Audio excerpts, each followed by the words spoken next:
Here's another example of how proportions can be used to solve math problems.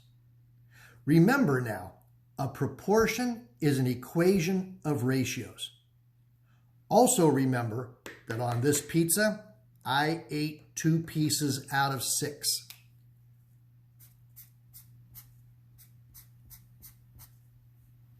On this pizza, though, it's going to be cut up into a whole bunch of tiny pieces, not 6 large slices like this one. Instead, if I cut a pizza into 48 small pieces, how many is the same as eating 2/6 out of that pizza? Let's see if we can set up a proportion that will help. A proportion is an equation of ratios. An equation of ratios. Here I ate 2 slices out of 6 in the pizza. This pizza is going to be cut up into 48 slices, but I don't want to try to draw that. That would take a very long time. Instead, I'm going to say eating 2 slices out of 6 is the same as eating how many slices out of 48. I have the number of slices I eat compared to the total slices in the pizza. The number of slices I eat compared to the total slices in the pizza. What I want to find is the number of slices that I eat that makes this a true proportion. Well, when we work with proportions, we multiply diagonally. Let's multiply 2 times 48. That's 96. And multiply 6 times x, which looks like that. Now when I divide 96 by 6, I get 16 slices, or 16 pieces. What does that mean?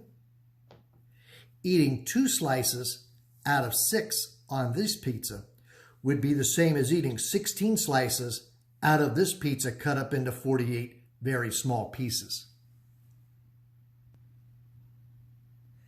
Here's what your homework problems will look like. Solve each proportion for the given variable. That means find the number for this variable that makes this proportion true. 8 is to 6 as 22 is to what?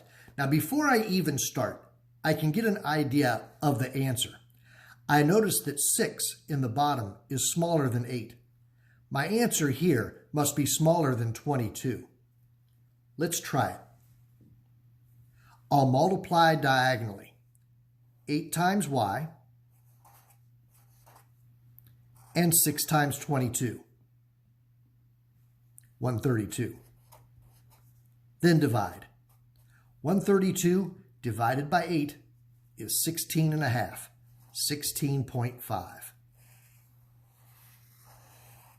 Now there's exactly the way I want you to show your work. Give me the proportion, cross multiply, give me the final answer. Let's try number 2. This time, find the number that makes this proportion true. Solve for the given variable. 8 is to what as 5.6 is to 0.7. Now again, I notice that 0.7 is way smaller than 5.6, so my answer should be way smaller than 8. To solve, multiply diagonally. Multiply the x times 5.6 and multiply 8 times 0.7.